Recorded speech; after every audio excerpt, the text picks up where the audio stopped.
Good morning, Grit Nation. It is Monday, and this is Coffee with Coach. As soon as my neighbor decides to go past. The first day of my new position at my job.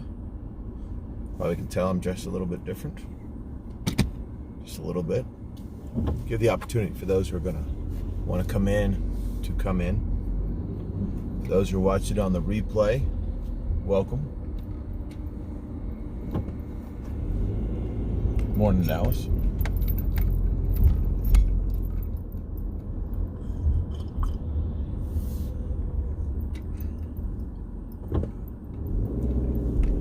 So, Coffee with Coach, episode 30.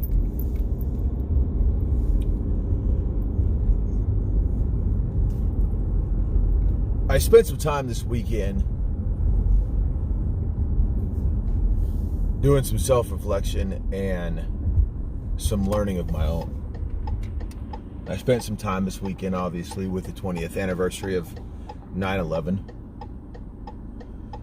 I spent some time in my own thoughts, my own mind, my own feeling and emotions. I recognized where my emotions were, acknowledged that what I was feeling. Then I needed to identify a step forward. Obviously, I can't sit in sadness or grief. I have to be able to recognize it, acknowledge it, identify a way forward. So that's what I did. In doing so, it led me to all the thoughts of how all the warriors that have fought over the last 20-something years, being a part of those warriors. But that got me thinking in a higher context, in a higher but yet even deeper context.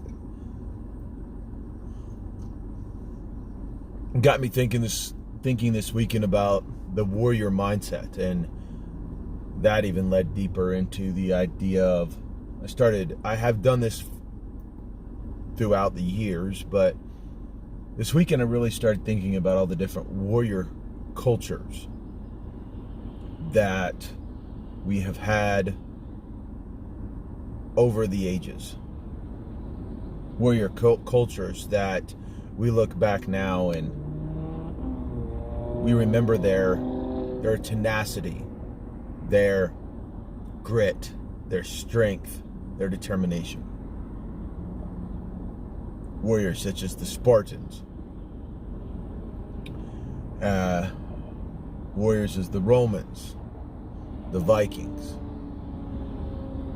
indigenous tribes of different countries.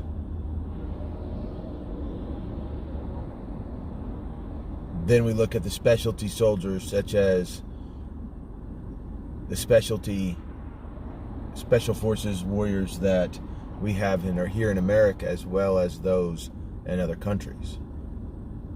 The warrior culture. I will tell you that they seem bigger than life, especially the warrior cultures of old that we aren't around, that they aren't here for us to actually see. And I've often thought and wondered, when I look at medieval, movies about the medieval times or documentaries, and how they have these guys running full sprint with chainmail and stuff, Hollywood does, and we accept that hook, line, and sinker. We're just like, yeah, they're badass. They're badass warriors, and I'm not taking anything from them that they weren't. Clearly, history has accounts of some strong warrior classes. The samurai, the warrior monks. But truth be told is that we today really have glamorized a lot of it. We have enhanced it by our special effects and Hollywood costumes. Because I promise you that whereas someone might be able to run in full chainmail, they are not going to sprint in full chainmail. when I start thinking really deep, I really start thinking about, were these warriors any more badass than just a regular fighter? I would imagine that, thinking about it, we probably eat more today than individuals used to eat. Our pleasantries in life, such as our health care, our toiletry system, the equipment that warriors use today, were a lot better than those used back then. So I could only surmise that there is a good chance that in the badassery of these men and women, and I do say women because it has been shown that in some cultures women did fight, I can only assume that the badassery of these individuals and the images that we have of these individuals are not correct. I'm not saying, again, that they were not warriors that should be forgotten. I will not discredit them in saying that their warrior culture shouldn't be studied. For in fact, that's what we are going to do. But the truth lies in that we have an image that probably really isn't true. It's not, the image of the old warriors were probably not as glorious as what we consider them. I think of the Spartan, the movie 300. You know, Gerard Butler and his massive, manly, shaven chest and perfectly groomed beard. Most likely, that's not how any of the Spartans actually looked. I hate to say that, ladies who are romanticizing about your Spartan warrior. No, in fact, these were men who were probably dirty to an extent. And I don't mean that as in filthy, I mean dirty. They walked, they fought. These are men who most likely had scars. You know, the vision of that Hollywood gives us, where they're fighting and they get hewed by these big, massive swords with one swipe, and then they come off the battlefield, and then just a couple days later, they're riding back onto the battlefield, or an hour later. No. Wouldn't have happened. Cuts are still cuts, and bludgeons are still bludgeons, and just as our men and women of today, yes, they may fight for their life, but it's not as if they just get to be taken off the battlefield and miraculously their wounds are healed. It doesn't work that way. So as we start to take a look, when I started taking a look at this, I decided that this week I really felt the draw and the call of the universe to speak in Coffee Time with Coach this week, and maybe for a little bit beyond, but especially this week, about the warrior mindset. But in order to truly look at something and study it and see if it's worth studying, to see if it is worth taking in and taking apart, and then taking some of it for yourself and applying it to your life, it requires us to understand the true reality of it. We cannot, in no shape, way, or form, take a look at just the colorful marketing package that is put upon something and say, oh, that is so pretty. I think I want it, and I'm going to use it. No, for truly the well-worn sword that has been put through the grinder is probably better than the shiny sword you're going to find at a Renaissance fair when it comes to fighting. True, both could be used for fighting, but one has shown already that it is capable to be upheld in the midst of battle, as well as it is sharp enough to be used. The toy prop, bought and purchased at a Renaissance festival, if swung hard enough and used over and over, probably could get the job done. It's going to take a lot more effort. So we can't just look at the shiny Hollywood version of things and say, oh my God. But we want to look at the reality of it. Now, why do I say that? I say that because the first key that we want to talk about today in the warrior mindset is a warrior is aware of themselves. A warrior is aware of their being. The warrior does not believe in the arrogant lights and flashing and olive branches thrown in the victory parade. They may enjoy that. But the warrior is aware of his or her strengths and weaknesses. A warrior will take time out to question their humanity and what drives them. A warrior will be the one who will stand on the battlefield with their wounds and realize what hurts and why did they get wounded. A warrior is so self-aware that a warrior will continually self-evaluate, because the next time that they go onto the battlefield, if they do what they did this time, it might be their last. In the essence of trying to realize reality, if I would like to point toward our warriors of today that here in America that we consider just the badassery of badassery. Those are the Navy SEALs, the Army Rangers or Green Beret, Marine Recon.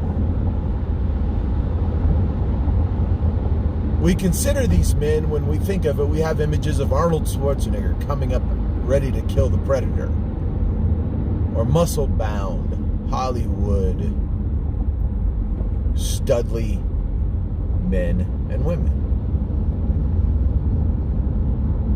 I grew up with these images. I used to watch the movie with Charlie Sheen, Navy SEALs, and I have watched, the Predator movies. I have watched war movies. I've watched Apocalypse Now and Platoon. And,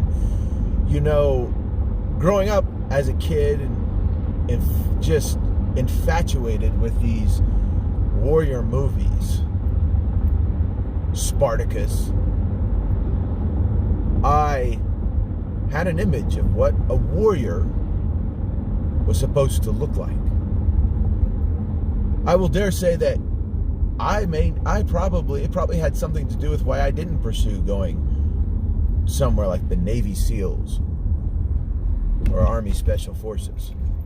Because in my mind, growing up, when I got out of the academy, when I got out of the high school, I weighed like 135 pounds.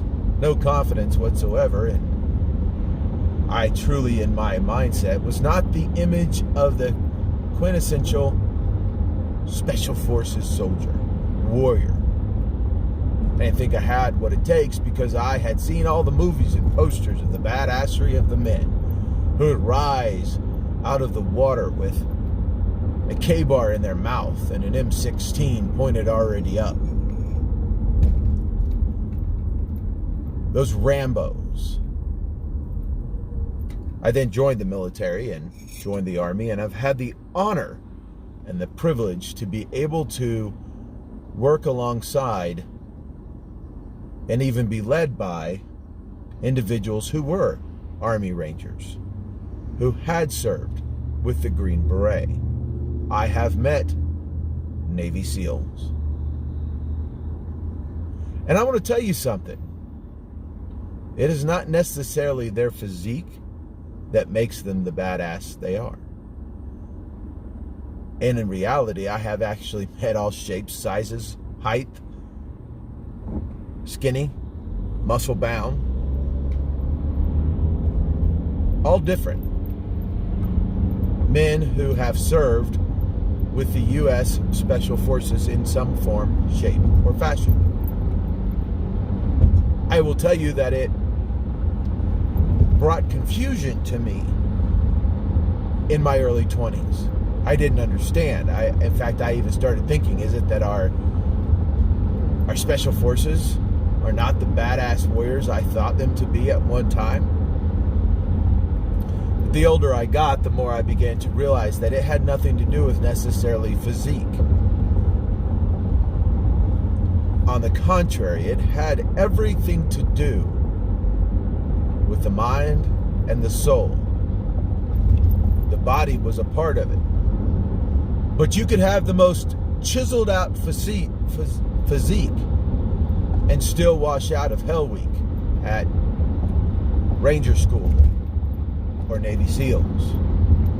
You would think, because of all the glitz and the glory and the images that we draw from in our minds and our consciousness, you would think that that chiseled-chested, muscle-bound behemoth of a man would be able to just walk through our special forces with no problem.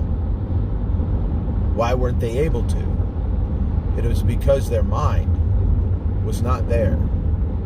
When things got hard, the muscle-bound still had to fight through it with their mental power. They couldn't muscle through it, through everything. It made me start understanding that the mind is where the battle truly is. Over the years, I have discovered in my own journeys and my own trials and tribulations and fights and battles, I've understood and come to a great appreciation that I must continuously strengthen my mind and sharpen it, for it is my mind that will activate and let my body know that it can actually go through a lot more than it thought it could. When you think of individuals like Marcus Luttrell, the Navy SEAL from Lone Survivor, and you read and hear accounts about his story and about what he went through on that mountainside in Afghanistan, the falls that he took, his body was done. In reality, there is truly, in most senses, no real reason that Marcus Luttrell should have ever made it alive off that mountain. His body was done. His body was broken. His body was dead. His mind just didn't know it yet. And that is what kept him alive. His mind continued to fight. His mindset. His mindset was not created on that mountainside. His mindset was created long before he ever set foot on that mountain in Afghanistan with his SEAL team. His mindset started in high school, if you've ever read his stuff, if you ever, and then later into basic training of the Navy, and then into BUD/S, and then to the SEALs training. He learned then to be self-aware. He understood how to be humble as well as strong. He learned what he was capable of doing, and then also learned the importance of in self-awareness to be able to understand when you needed someone else to come up alongside of you. Today, these days, we have too many individuals that have no idea about self-awareness. Now, with that being said, it has become the glitz and the glamour, the same style as we paint warriors past. You say, what do you mean by that, Coach?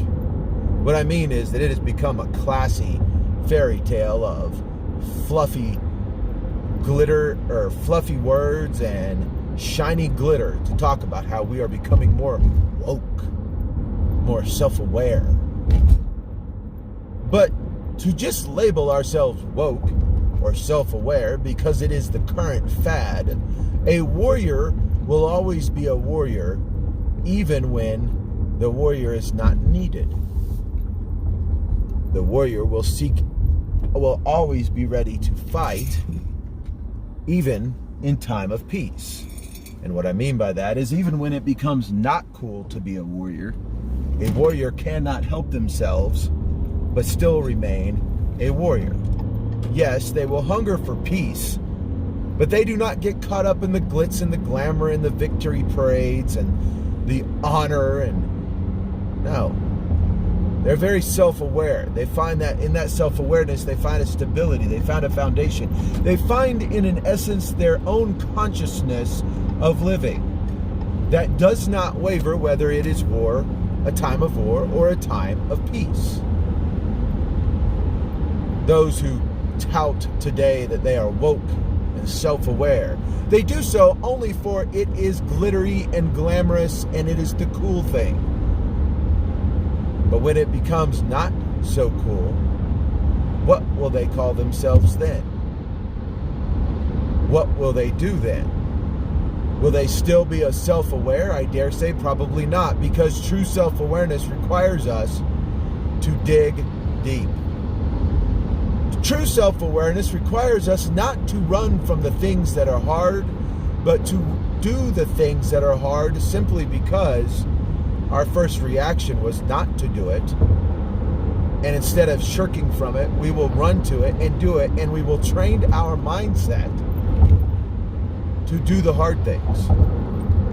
And in doing so, it becomes even more difficult at first, for our body and our mind and our soul do not work together and will be in a emotional, mental self battle. But oh, my friends, in the midst of that battle is when we understand the importance of self-awareness, the very space that we exist in. When I was going through the fire academy, one of the things I had to do was I had to put on all my gear. And I had to go into this maze, this box maze. You get shut up in this. They have different stuff. Sometimes it's a trailer, but either way, the principle is the same. For us, it was a long series of boxes, wooden boxes that were connected together. And on the outside, that's exactly what it looked like. Boxes. Wooden boxes. You would put all your gear on in the first, and then climb into the first box, and then the door would be shut. It was dark. It was black. You could not see. You had to feel around, and you would find an opening into the next tunnel that led into the next box, but that opening may be at an angle that's towards you, or that opening may seem really, really small. You had to figure out how to get through it. And you had to do so in a certain time, or you failed. And if you failed, you were out of the academy. The point of this was to teach you that in the time of high stress, meaning the time, or you get kicked out of the academy, and when you are faced with darkness, because it was pitch black, you had to become aware of the space that you exist in. Not just the space you exist in, but you had to become aware of your own body mass within that space. For you see, it didn't matter if you were tall, short, didn't matter if you were heavy set or skinny. Each firefighter student was going to have to occupy that space and determine what they would do in that time. I am claustrophobic. I did not know that until I did this exercise. The idea of the exercise is to teach the student to conserve their oxygen in their tank, to not lose their mind. Yes, you had a timetable, and yes, it seemed almost impossible. And yes, the boxes in the maze were formed to where you had to twist your body in certain ways that seemed impossible to be able to get you and your gear through this maze. There is one section of the maze that was like a pipe that goes under the road, but it was just enough that when you crawled into it, your face was pressed against the bottom and your air tank was pressed against the top. You were not going to just crawl through this tunnel. What you had to do is be aware that yes, you felt trapped, but you really weren't.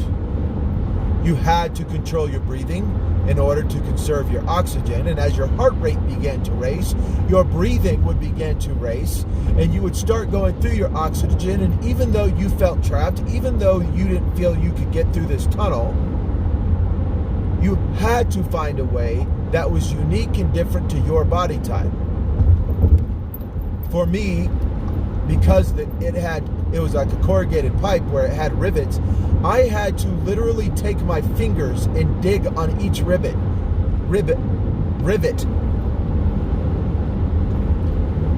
and pull myself forward like an inchworm. I will tell you, I started panicking. I did not calm my mind. I did not understand that I really was not in any danger. I did not understand that I had all the tools that I needed. I just needed to stop and become self-aware and problem solve. Students had gone before me that were bigger than me. Students would go behind me. Speaking of behind me, I was one of the last students to go through, and the instructors were trying to get us all through in a certain amount of time. And so, unbeknownst to me and unbeknownst to the instructor, they were not sure where I was in the maze. They thought I was further along in the maze, and so they put another student inside the maze. That student ended up coming across his sergeant inside the tube, stuck, paralyzed with fear. All I could focus on was what I could not control. All I could focus on was that I thought I was in danger. My mind and my body were freezing up, telling me that I was going to fail. I was not self-aware. That student ends up coming through the maze and getting to that same tunnel piece, and he's feeling around and he feels my feet. He goes, "Sarge, is that you?" And I'm breathing heavy and my oxygen is almost out. I said, "Yeah." He goes, "Sarge, what are you doing?" I said, "I'm stuck." He goes, "Sarge, you're not stuck." I said, "No, I'm fucking stuck." "No, you're not stuck, Sarge. Just crawl." "I can't do this." "No, you can." His voice was very calming. Even now, thinking about it, I'm getting chills, because in that moment, I became very self-aware. I became aware that as a leader, I was letting my guy down. But also as a leader, my guy got to see that his Sarge was weak in certain areas. And together we would build that up.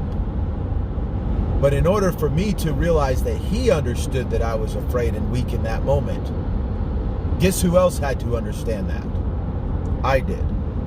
I became very self-aware that I was not only letting myself down in that moment of being frozen, I was letting my troops down. And if you know anything about me, that is the very last thing I ever hope and wish to do. And in that moment, I realized I had full control of what I could control, and what I could control is my movement. There was absolutely every possibility of me making it through this tunnel, even though my mental strength and my body and my soul was saying there wasn't. I had lived, I had learned, and believed a lie. In that moment, I had to find that calmness. And I said, "I know. You're right. Give me a second, I'll give you the tunnel." Reach forward, fingertips in, pull forward, push with my toes. Then reach forward, fingertips in, put my toes down, pull, push, and before I knew it, I was outside of that tunnel into the next box. The thing what happened next was probably just as important, for that my troop got to his part into that tunnel, and guess what? He's smaller than I am. And you know what he experienced? He experienced the constriction of the tunnel. He experienced the same fear that I just had.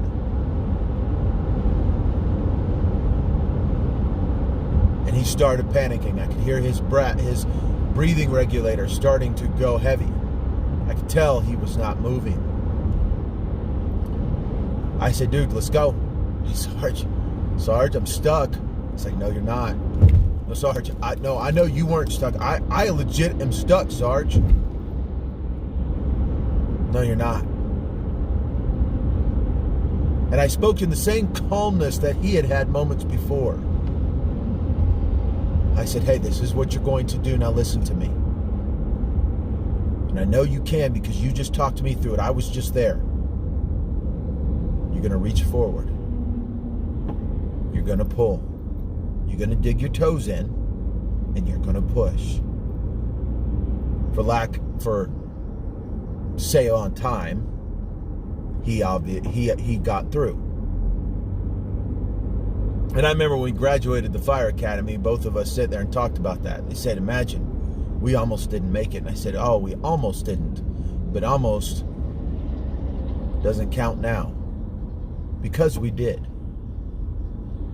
Self-awareness. How do we become self-aware? And the first step of starting to build that warrior mindset. What is the warrior mindset? Do we even want it? It's cool to say, just like I'm awoke and I'm self-aware. It's cool to say, oh, I got the warrior mindset. Dude, you're flipping freaking burgers. But I got the warrior mindset. The first mentality of that would be, yeah, you don't need that, dude. You're flipping burgers. But in reality, the warrior mindset says, I'm flipping burgers. What today is trying to trip me up while I'm here flipping burgers? What today is trying to invade my mindset while I'm flipping burgers? What's the worry and the concern and the things that are weighing heavy on me outside of my job? Is it that my parents are at home and they financially are just struggling and I'm trying to help them out financially, and while I'm flipping burgers and getting yelled at by customers, all I can think about is I need this job? Is it that single mom who is standing behind the grocery counter and she's getting paid minimum wage, and you would say, well, she's not a warrior, she's freaking scanning groceries. She doesn't need to know it from you whether she needs to be a warrior or not, because in that moment as she is scanning your potato chips and your popcorn and soda, she's thinking. She's thinking about her babies right now who she's trying to take care of. She's thinking about how does she dig herself out of this to make a better life for her family and her kids. She's thinking about how she has to go home and pour some water inside the milk just to make it last longer, because financially she doesn't have the money to get more milk this week. It's that father, that single dad, because it's that single dad who is struggling because nobody's going to give him a break because he's a single dad. He's not a single mom. The system's stacked against him and he has to show up all tough and badass at work. The whole time he's trying to figure out how he's going to raise his two daughters at home to be the women that he has no idea how to do. And I say that the world doesn't give him a break is because I've been that single dad. I've had that where I've gone to churches before when I was single and I had my kids and I was struggling, and I remember going to a church and asking them. I knew they had a huge single mom. They had like a food pantry in this huge single mom closet where they could go get clothes for their kids. And I remember going to that church, swallowing my pride and going up to them and saying, hey, so I need help. And I am not kidding, folks, when I said that I was turned away because the simple fact was I was a guy. You say, well, no, coach, you're probably assuming. No, they told me. They literally said all the programs we have here, they had a get-together, they had classes, they had a pantry, they had a clothes closet, they even had a car. I was looking for a car. I needed a car. They even have a car clinic where people would donate cars, men of the church would fix them up, and then sell them to the single moms for the price that it costs to fix the car. I said, can I have one of those? Can I pay for one? No, all our programs are for single moms. And they looked down on me because I was a single dad. Doesn't matter what the mindset of the world that you're in. That is only the space that you're existing. How do you fit in that space? That's the key. Are you aware of your own space within the space of existence? For a warrior cannot get a mindset until he is fully aware of himself. A warrior cannot begin to understand and cultivate a true warrior mentality until he can understand his strengths, more importantly, his weakness. Until he or she is ready to stand up and say, I might have to do this alone. There's no one else coming. The Calvary's not coming. And quitting is not an option. How do we get there? How do we get our minds started there? How do we get to a point where we are saying, all right, it's me. Now, I will tell you, as a former infantry soldier, yeah, we helped each other. There are times that we would be on road marches or we would be worn out and we would have to take each other's rucksack. But sometimes that didn't happen. You had to learn the nuances. You had to learn, okay, if my back is cramping over here, I shift the weight over there. You had to be aware of your body. You had to be aware that, okay, my feet are bleeding and blistered and the blisters are now broken and oozing. But I still got to finish this. You had to learn self-awareness so much that you had to learn how to take your mind to a warm place when you're sitting at Fort Drum, New York, in the freezing negative temperatures. And you cannot do that unless you are self-aware. How do we do that? We started by first acknowledging that there is a foundation that I will build from, and that foundation of building is I will not quit. That's my foundation. You know, before you go lay a foundation, you have to till up the ground, you have to clear it, you have to pound it down to pack the dirt, make sure that there's no shifting sands. Before you we like to talk about the foundation all day. We like to talk about, I'm building a foundation for my life.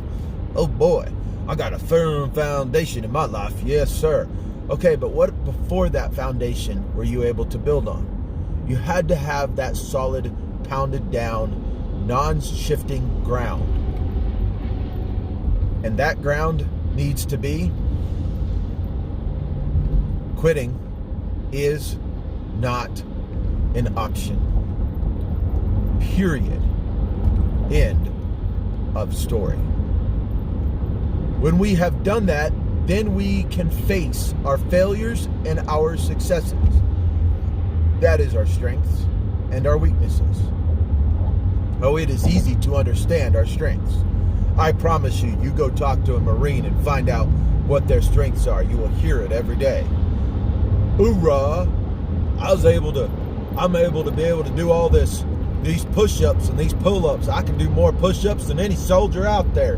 Hoorah! They love to talk about their physique.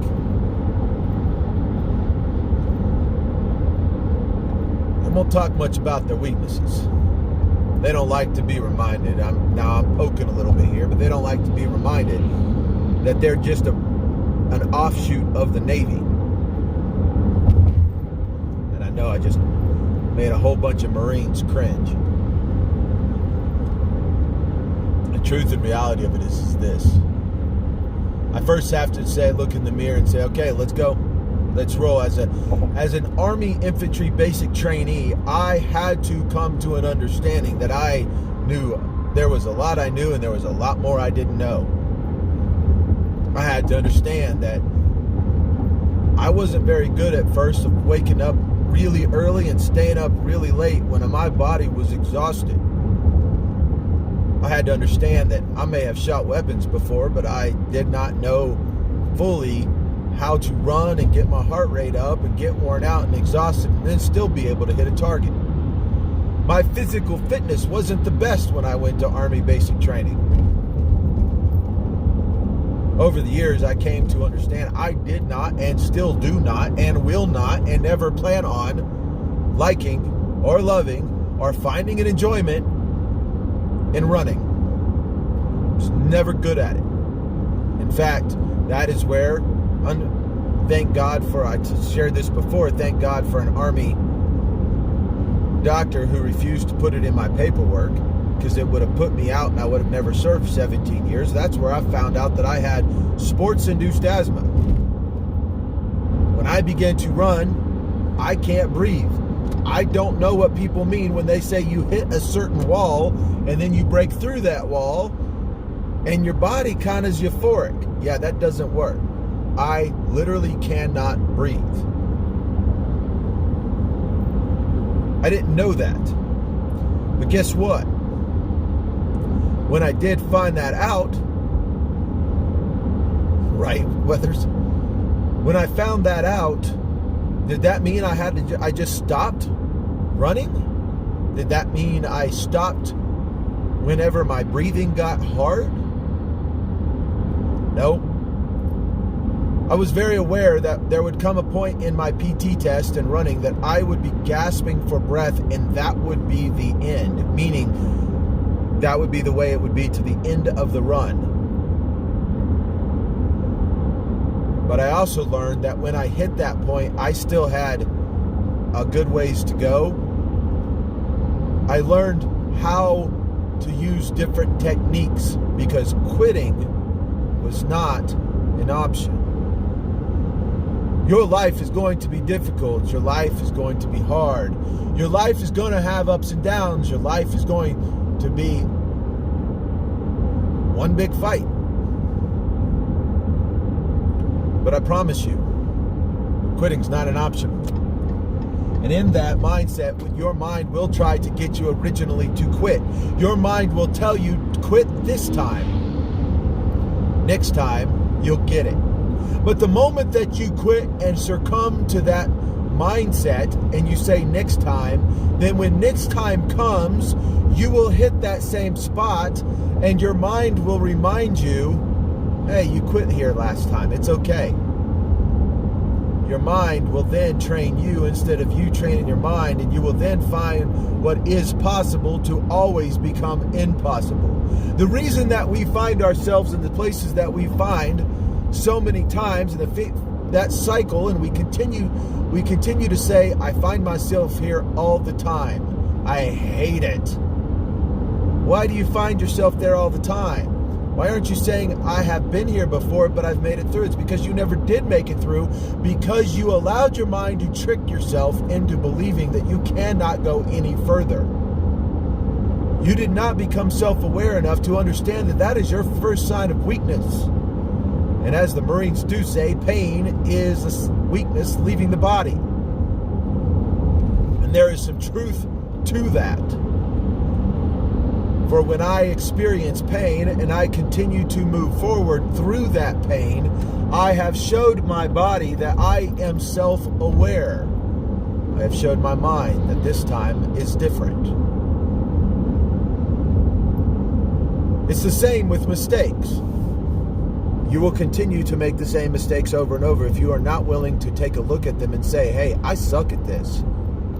Like, coach, that's not very motivational. No, it is 100% just truth. I'm not here just to be motivational. That's why I hate the term motivational speaker. I'm not here to spout out good feeling stuff. I'm here to get you to get your head out of the ass and to fucking do life the way it needs to be done correctly. So that you don't have to be motivated. I don't like to be called a motivational speaker. There's not really much of a term I can think of what you would call me.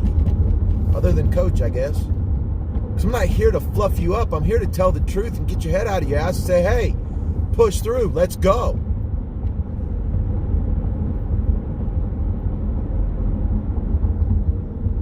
We each have our own battles. We have to be able to be aware. So today, this is what I want you to do. I want you to take a look, and I want you to point out. You already know your weaknesses. You know them. You just don't want to look at them. I want you to take a look and say, this is what I'm weak at.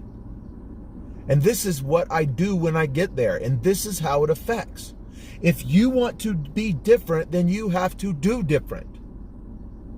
If you want the hard shit to become easier shit, not easy, easier shit, you've got to decide when it gets hard, I'm going to do the hard, and I might fail at it. But I'm going to be self-aware that I failed at it. I'm going to realize I made the mistakes.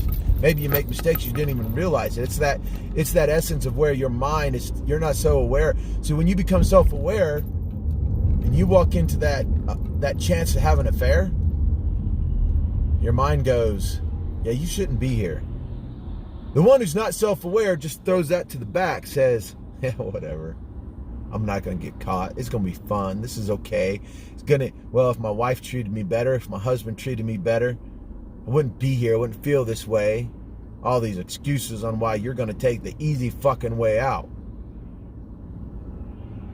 A self-aware mind says, before you even get to that point, says, hey, you're headed in the wrong direction. You need to go home and fix your marriage. You need to go home and work on you. Don't go down this road. The self-aware person is that person who's been addicted to alcohol or work, or they have some form of addiction and they've been trying to break it, and then they find themselves once again staring down the face of their addiction, and their mind is saying, hey, just do it this one more time. This is the last time. This is the last time. It's that person who wants to cut corners at work because today's long and hard. Says, hey, it's okay, everybody else does it. That self-aware person says, yeah, everyone else does it, but I'm not everybody else. I'm a warrior. I'm not everybody else. I'm me. I am not responsible for anybody else. My response is only my responsibility. That self-aware person says, today I will look at my weaknesses so that tomorrow my weaknesses will be my strength. And then when they become my strength, I will be self-aware, and I will begin to recognize patterns in my life that bring me to these places where I screw the pooch, as we say in the military. How do we do it? Coach, okay, I get it. How do I do it? You take one step at a time. First of all, again, quitting is not an option. The moment that quitting even becomes part of your mindset, that's your first weakness you've got to get over. Quitting is not an option. Quitting is not an option. And that is not fluff words. That is the hard, difficult shit words. Though that is words that will require sometimes every ounce of your self-awareness. It is those words that made it the day that I was ready to take my life. It is those words that kept me in bed that day. And when my wife walked in and she's like, you're still laying in bed? And I go, yeah, because my gun is between me and the living room. You need to get it and you need to hide it. I was self-aware enough to understand quitting is not an option, but quitting definitely 100% was trying to make itself an option that day. That day, quitting was very much screaming at me, but I had made a commitment that quitting is not an option. And because I was self-aware of it, I did everything I could that day to ensure that I did not even go near the quitting option.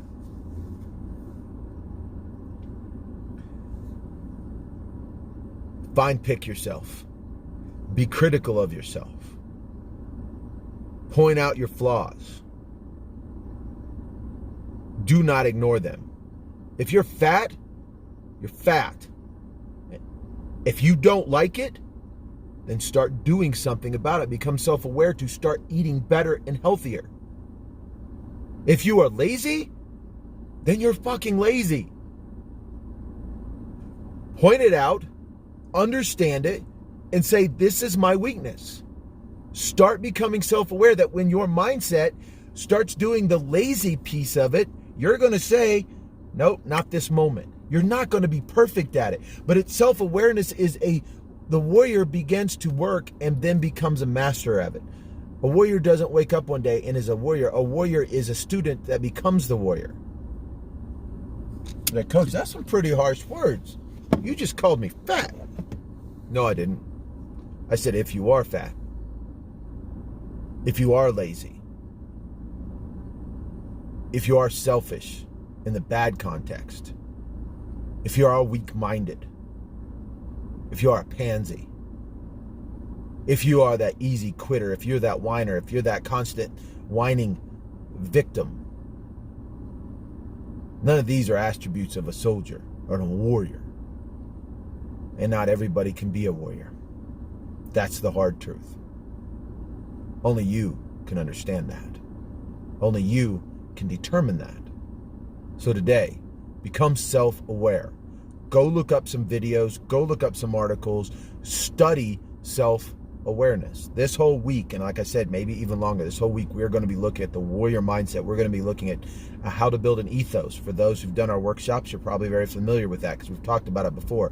We're going to be talking about different warrior codes, from the Vikings to the knights to the samurai, different warrior codes and what they mean to us and what we can learn from them, because a warrior becomes a warrior by learning from the warriors that have gone before. But make sure and ensure you are not looking at the glamorous Hollywood version of a warrior. For the one thing that truth and history will tell us